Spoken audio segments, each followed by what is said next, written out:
अस्सलाम वालेकुम नाज़रीन, मैं हूं अय्यम खान। 7H न्यूज़ में आपका खैर मकदम है। मंगलहाट पुलिस ने गांजा फरोख्त करने वाले 2 अफराद को गिरफ्तार करते हुए उनके कब्ज़े से 5 किलो गांजे को जब्त कर लिया है। पेश है इस मामले में हमारे नुमाइंदे राहुल की ये रिपोर्ट। गाड़ी में एक स्कैनर है उसको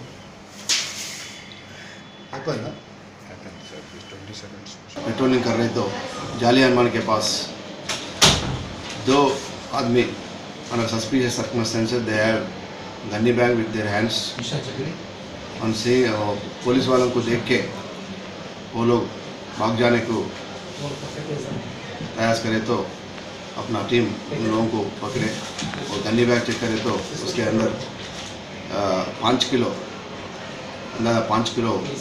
गांजा उन लोगों के पास मिले।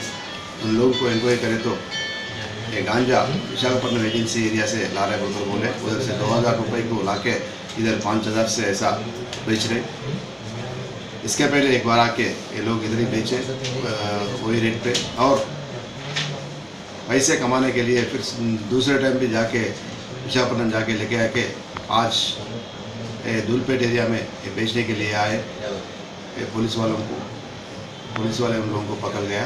ये 2 जना, एक शुभम एक है और एक श्रीधर है। 2 जना NPA शिवरामपल्ली के पास रहता है। लोग उधर से आके अपना धूलपेट में बेचने को प्रयत्न करे तो अपना पुलिस वाले इन लोगों को पकड़े। 7H न्यूज़, आपकी आवाज़।